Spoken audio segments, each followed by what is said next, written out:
I'm Oral Hershiser, and I am on the Blue Review.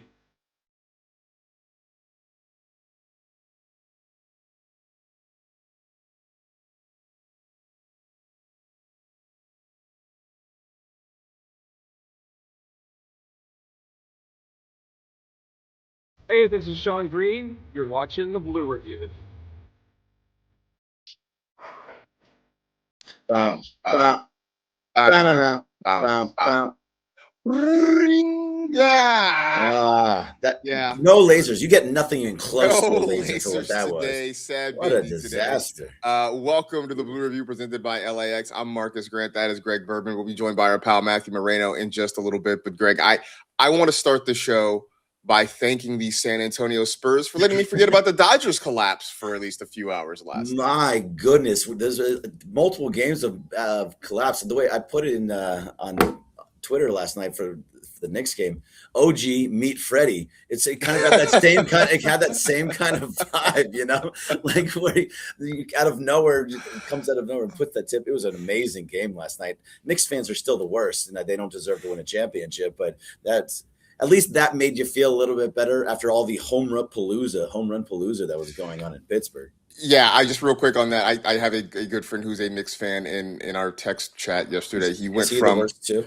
I've never. I want to say he's a generally mild mannered person, and I've never seen him go through the range of emotions. Where in the first half, he wanted Wemby thrown into Guantanamo, and then by the end, he was just like levitating. So, yeah, that's kind of where we are with Knicks fans. Real quick before we bring Matthew in, we'll let you know the Blue Review is powered by LAX. The LAX Skylink train is currently in testing, preparing to provide a direct, fast, and free connection to the new rental car center, the airport terminals, and the LA Metro. For more information, visit lawa.org/ESPN. Do want to bring in our friend and DodgerBlue.com executive editor, Matthew Moreno. Matthew, again, yesterday was bad for Dodger fans, but I guess it could have been worse. We could have been Spurs fans. Yeah, I thought maybe I was going to be leading with that. I didn't want to distract from the Dodgers show, so I'm glad you guys did it because that sentiment certainly I think was floating around after how that game ended for the Dodgers last night. Yeah, 9-8 the final score. A game the Dodgers led 6-1, and then Shohei Ohtani with not his best on the mound performance, and then on top of it, the bullpen, specifically Kyle Hurt. Just sort of melted down late. The Dodgers do get a 2-run homer from Shohei in the ninth, but it ends up not being enough. But Matthew, I guess we want to start with the mound version of Shohei yesterday. Did end up giving up four runs, 3 of them earned.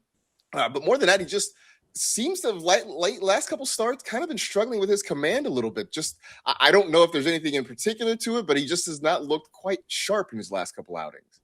Yeah, I think the easy thing for us to point to, honestly, is the blister on the middle finger of his right hand. I know Ohtani was asked about it again last night. He said it's not affecting him, so on and so forth. And frankly, I wouldn't expect him to say otherwise. And I mean, you could believe him if you want to look at, he was 1 out away from getting through 7 innings and just 1 run allowed last night.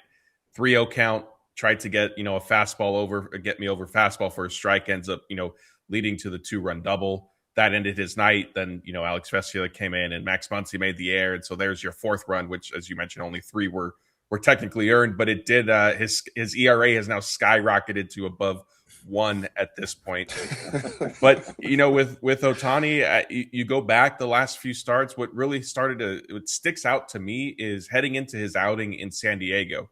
Dave Roberts said, I'm not sure what to fully expect with him physically. There was just a lot of weird comments from Dave and not a whole lot of clarification. And then he said the same thing in Ohtani's start after that. I forgot who they were facing. And then you saw him in Arizona pitching and looking at his hand, and then it was revealed publicly that, oh yeah, he's been dealing with the blister. So I started to think, like, is that what Dave Roberts was getting at, over the past couple of weeks when he was saying, I'm not really sure what we're going to have from him. Again, that being said, like it all frankly depends on how you want to look at it. Because like I said, he was 1 out away from, a very good start. And you could argue maybe Dave Roberts shouldn't have let him face that final batter. Hindsight, of course, 2020. But I think at that point, he's 1 out away, 7 innings, 1 run allowed. It certainly would look good for his Cy Young candidacy. Well, and that's the thing now, Greg. He's got an ERA of, was it 1.03, I believe is where he's currently sitting. Right. awful. Just, I don't know. It's time to maybe take him out of the rotation, I guess. But What a bum. what a bum, right? But realistically, in a year where there's so much competition for the National League Cy Young, where you have Christopher Sanchez, who has been damn near unhittable, where Jacob Mizorowski looks amazing every time out. This really does. Any other year, a 103 ERA, and you're like, okay, he's still very much in the driver's seat. But right now, Greg, he might need some help. He needs somebody else to kind of have a blow-up start somewhere else to kind of get back in the race right now. And I'm sure they will. I mean, everybody has a blow-up spot at some point in time. But yeah, I also felt like he wanted to get through that seventh inning because, first of all, it was his. The two guys on base were his, so he wanted to make sure that he got them and didn't allow it for somebody else to come in and just kind of Vezier someone allow them to come through. And then also that if he gets through the seventh inning, that helps with his overall numbers to get towards the Cy Young to be able to get you into the innings limit that he needs to get to, the 162. So everything, it's a long shot. I think it was always a long shot for Shohei to get the Cy Young. We just are so looking at him like, oh my God, this guy's incredible, having a 0.8 ERA. And like he was only at about 80 pitches, I think, Matt, and going into the seventh inning. So like he had it all working in that sense where he was at least being efficient. Yeah, I don't know, man. Like I think it's at some point it was going to be a long shot. Hopefully this isn't that one start that's like, oh, remember what he did in June against the Pirates? That's it. He's out. By the way, I should correct myself. It's a 1.06 ERA. So obviously, how dare you? Yeah, obviously the dude just can't pitch. The other part of this though, Matt, is that it was Kyle Hurt that really struggled. Went just a third of an inning, gave up 4 runs, the big home run. Apparently Tyler Callahan is the greatest man alive. Who knew? When you hit your first ever career home run off Shohei Ohtani and then you hit a go-ahead home run in the bottom of the 8th inning, I guess they're going to build a statue for you in Pittsburgh. But the bigger part of this is Kyle Hurt's last few outings have not been particularly great. He was lights out when he first came up. Since then has struggled a little bit more with the pitching. Has he just sort of hit a wall? Is there something else that the Dodgers should be worried about? Yeah, it's tough to say. I knew, we were going to be discussing the bullpen. And as I was kind of, looking at things, June, they have not been very good collectively. Kyle Hurt is, part of that. And I do feel like the Dodgers are sort of approaching a crossroads of, hey, okay, was the dominant start to the season? Sure. Like some regression to a mean was to be expected in some sense. They're not they don't have, Edwin Diaz obviously is the main one. Brock Stewart still, it feels like he has been back on the Dodgers, but really hasn't been back on the Dodgers since last year. And now you have Kyle Hurt, as you mentioned, he was, performing well and struggling recently. And I don't know. I think it's somewhere in the middle. Like credit to Kyle Hurt for having the success that he did when he first got his opportunity this season. I don't know, frankly, he hadn't shown that in his career yet. So I think, it was a little unreasonable to expect that level of dominance and success to continue. Now, where is the pendulum swinging? How far is it going? Is it to what we've seen recently where, he's giving up runs almost in every appearance type thing? Or is it somewhere in the middle where he could still be, a contributor, a valuable option out of the bullpen? And I think the Dodgers are going to have to figure that out. And frankly, not just with Hurt, but some of their other guys as well. Yeah, so Jack Dreyer got some work too late in the game, and he's another one who, since he's come back off the injured list, has not looked quite as sharp. Ends up giving up a run in 2/3 of an inning, a couple of hits in that one as well. In fact, gave up a home run as well. Dreyer has sort of struggled in the bullpen. I mean, Greg, I know that the trust tree is a living organism. It is always changing. The branches are moving up and down. Right now, I guess I would say Tanner Scott and Will Klein are probably sitting at the top of the trust tree, right. But it does feel like it's getting a little bit jumbled after that. Yeah, it's all the way around. I mean, Blake Trinan has been struggling also. I do wonder, Marcus, when they played yesterday, when it was a blowout yesterday, or the day before, excuse me, and you put both Trinan and Tanner Scott in the game, did that affect some of how they were going to use guys later on? I don't know. It just feels like having Tanner Scott and also giving up runs in the 9th inning the day before, that's always a problem. So, yeah, there's the whole bullpen. And you mentioned Jack Dreyer. He's giving up home runs again. Like this is the bullpen, and I don't understand exactly why this is all happening because they're not being overtaxed, they're not being overused. The starters are going 6 or 7 innings consistently, so it's just been a struggle. I like what Matt said that Brock Stewart is getting close, and Evan Phillips, but who knows what they're going to look like when they're coming back from injury. The trust tree is broken. There's broken branches all over the place, and they'll figure it out. And it's just a little bit of June gloom for them. But right now the bullpen is a little bit of a problem. Yeah, just trying to find their way. It does seem like Tanner Scott. You mentioned Tanner Scott giving up the run a couple of nights ago. Even that, I just kind of I took that as he came in with a huge lead. It's the high leverage reliever in a spot where he's just trying to get some work.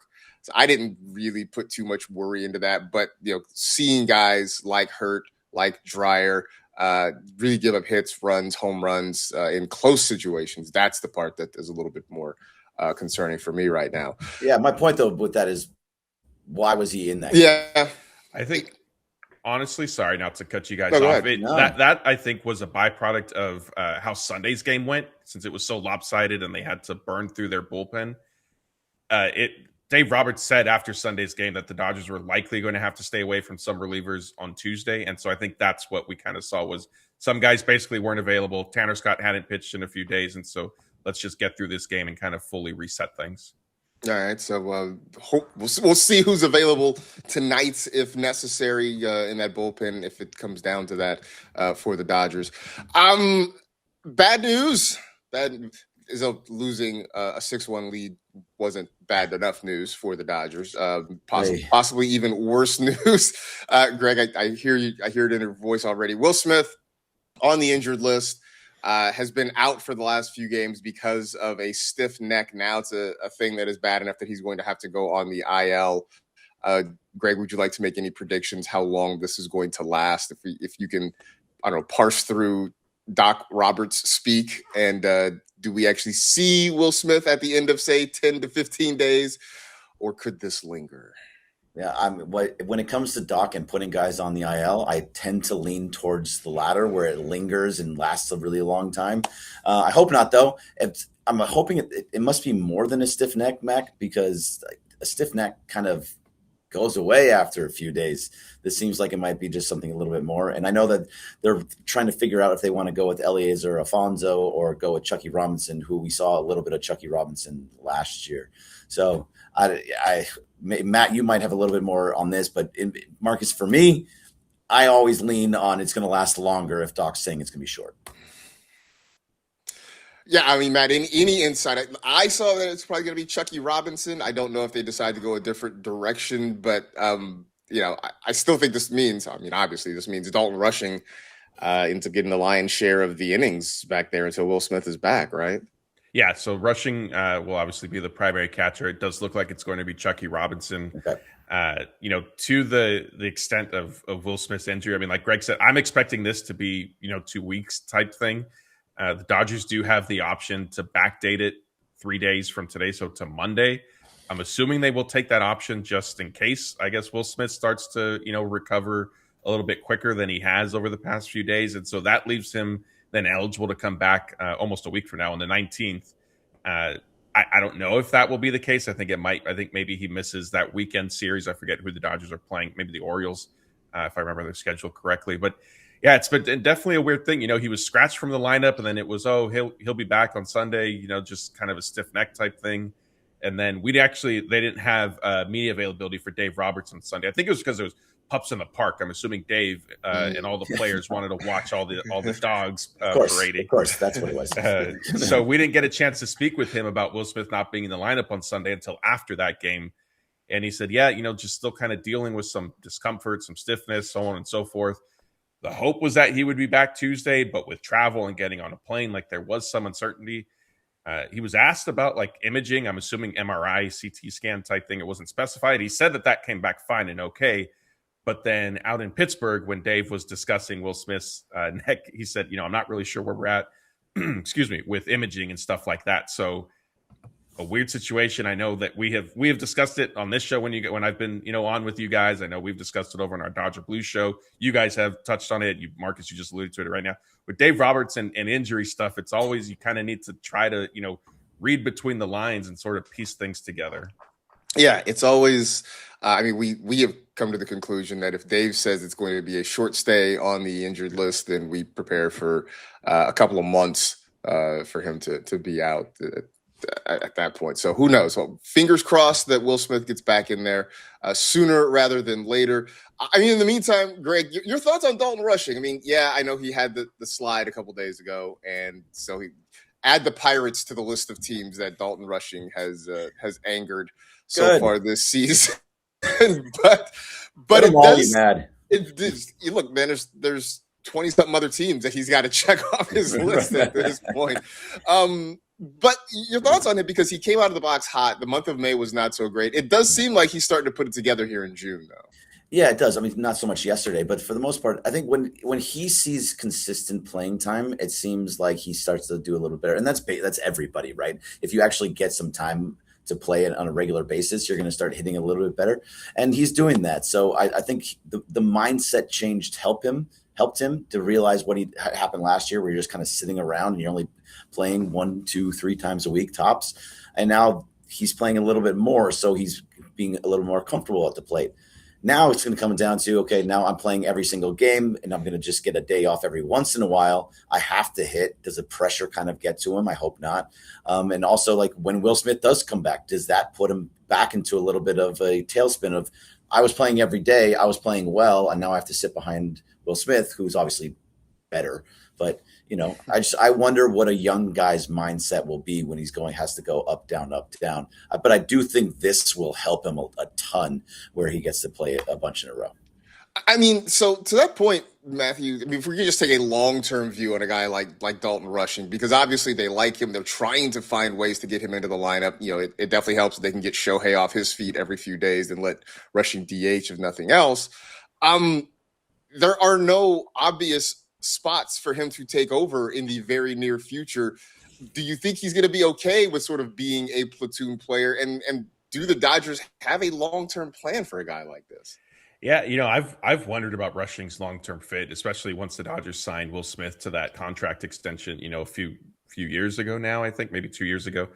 I mean, I guess you could look at Freddie Freeman is only under contract through 2027. And if I know Freddie has kind of waffled back and forth between wanting to continue playing to pursue 3,000 hits. He just got to 2,500 the other night versus, he's a father of 4 now, he says. And so, family life is kind of tugging at him a little bit. So if Freddie does choose to retire after 2027, then, Rushing has played some first base, and maybe that's how you keep him in the lineup and fit him on the roster as a first baseman / backup catcher. But short of that, I don't see, his role on this team. And it's not a knock on Rushing by any means. It's just a matter of, like Greg said, Will Smith is arguably, the best catcher in baseball. And so he's just sort of an unfortunate situation for Rushing, where you're a former top prospect. You're used to playing, obviously, every single day down in the minors. And, this is now an adjustment.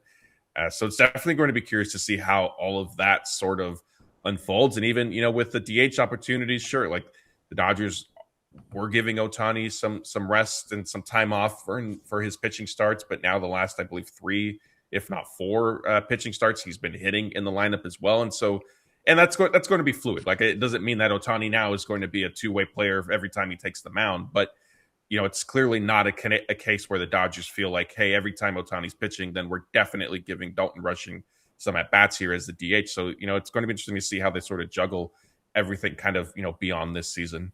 Yeah, I got a question for you, Matt. Because we're looking at Dalton Rushing, and now Will Smith's 31 years old, and whether or not he moves to first base or what that looks like down the line, nobody knows. But the catching situation throughout the minor leagues, I don't know how much you know about the deep minor leagues, but it doesn't seem like they have a top 50 prospect that's a catcher. They've traded away a bunch of those guys, and now I don't know after Rushing what's behind there, because it looks like Eliezer Alfonso and Chucky Robinson. Not sure if those guys have what it takes to make it in major leagues consistently, but they are a team that has backups on backups, and doesn't seem like the catching spot is like that right now. Yeah, that's certainly fair. I think you could also argue, though, that you don't necessarily need that. I mean, look, Austin Barnes, credit to him for carving out a long career type thing, but he wasn't, a trailblazing prospect. He was a backup catcher, and those guys exist. And where's Ben Bortfett these days type thing. They will if they were to, trade rushing type thing in the offseason or whatever, 2 years from now, like that is something they would certainly have to address. I don't know if that lack of a big time prospect right now would prohibit them from making such a move. I think they'll look at kind of the entire picture of, similar to Michael Bush, right? Like, where does he really fit on this roster? I think, frankly, they waited a little too long to trade Bush. And so we'll see, how they handle the rushing situation. If you're curious, Hunter Fiducia has 1 home run this year in 85 plate appearances for the Rays. So there's that. I was wondering about Hunter. I saw something like somebody's like, Hunter Fiducia doesn't sound like a real person. I'm like, I can verify that he is. Today, game 3 of the series between the Dodgers and the Pirates, the rubber game in the series finale. Justin Wroblewski getting the start against Mitch Keller. Greg, what do you expect from Wroblewski? His last couple starts, he's been very good. Still a guy who wants to pitch to contact. It's a Pirates team that apparently can slug a little bit, we learned yesterday. I mean, your thoughts on what we see from Wroblewski today? Yeah, this team can absolutely slug, and now especially if Callahan is going insane. I do expect a good game from Justin Wroblewski. I expect him to be able to hold this lineup down for the most part. I mean, Shohei, he gave up the 1 home run, but through 6, he was pretty clean. He had a great outing through 6, and he typically only goes 6. I think Justin's going to do the same thing, and he's going to go at least 6 innings, and he's going to look pretty good at it. His stuff has just changed over the last couple outings, where maybe not be getting all the swing and miss, but he's getting much more swing and miss than he did in the beginning of the season. And so while still pitching to contact, he's changed up something to make it so that he is more of a pitcher that can get outs, can get strikeouts. And if that's going to be who he is, that's just all it does is just help this team. Yeah, I mean, can he keep this up? Can he be a swing and miss guy, Matthew, or is he always going to be a pitch to contact guy? Oh man, I think as a starter, he'll probably lean more towards pitch to contact, just because I think some of that is mentality too. And Wroblewski has said it himself that, one thing he's learned from Clayton Kershaw and some of the other veteran starters that have been around during Wroblewski's career is strikeouts are great, but also that they drive up your pitch count. And as a starting pitcher, you do want to get deep into your outings. And sometimes, you need to take your quick outs in that sense. I think the Pirates represent, an interesting case tonight by a lot of different metrics. They're a top 10 offense type thing, but also they're one of the worst in terms of strikeout rate overall. I believe they're 5th, if I remember that correctly.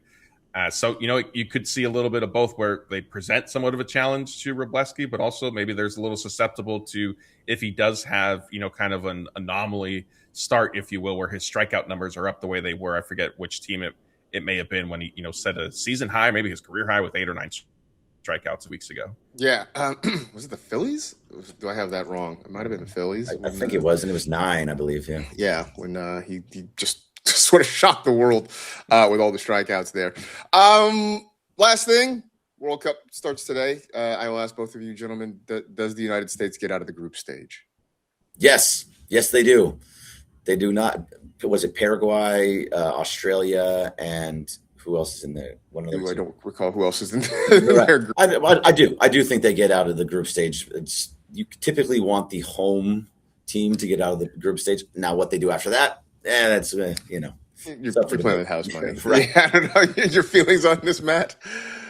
I will say yes. I really don't have much comment beyond that. I'm not a huge soccer fan. I know the World Cup is happening, so hopefully that's not going to get me in hot water with your viewers. They're going to say, never bring this fraud back on. He doesn't know soccer. Yeah. Thankfully, I think most of our viewers are here for the baseball talk. I'm just filibustering because we still got a couple minutes left. No, you're totally fine. So last night I did a watch party at the Fairmont Hotel, and Clint Dempsey was there, and so I got to interview Clint Dempsey for a few.